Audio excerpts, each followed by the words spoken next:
जय महर्षिद्धि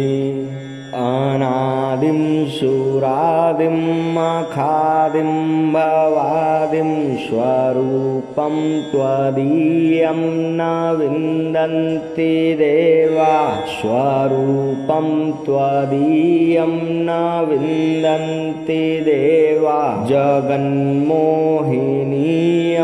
तु वाग्वादिनीयं सुहृद्पोषिणी शत्रुसंहारणीयं वचस्तम्भनीयं किमुच्चाटनीयं स्वरूपं त्वदीयं न विन्दन्ति देवा स्वरूपं त्वदीयं न विन्दन्ति देवा इयं स्वर्गदात्री पुनः कल्पवल्ली मनोजास्तु कामान्यथार्थ प्रकुर्यात् तथा ते कृतार्था भवन्तीति नित्यं स्वरूपं त्वदीयं न विन्दन्ति देवा स्वरूपं त्वदीयं न विन्दन्ति देवा सुरापानमत्तासु भक्तानुरक्ता लसत्पूतचित्ते सदा विर्भवस्ते जपध्यानपूजा सुधादोतपङ्का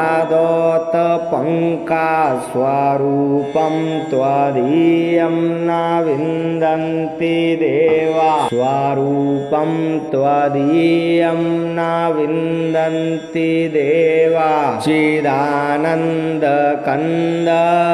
सन्मन्दमन्द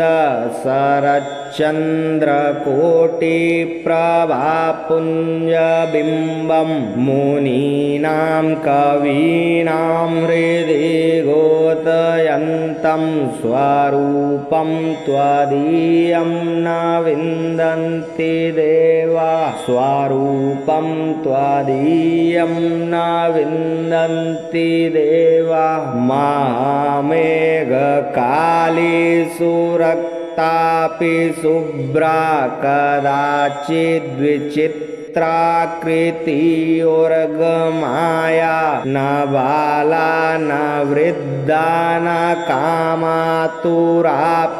स्वरूपं त्वदीयं न विन्दन्ति देवा स्वरूपं त्वदीयं न विन्दन्ति देवा क्षमा स्वापराधं महागुप्तभावं मया लोकमध्ये प्रकाशीकृतं यत् तव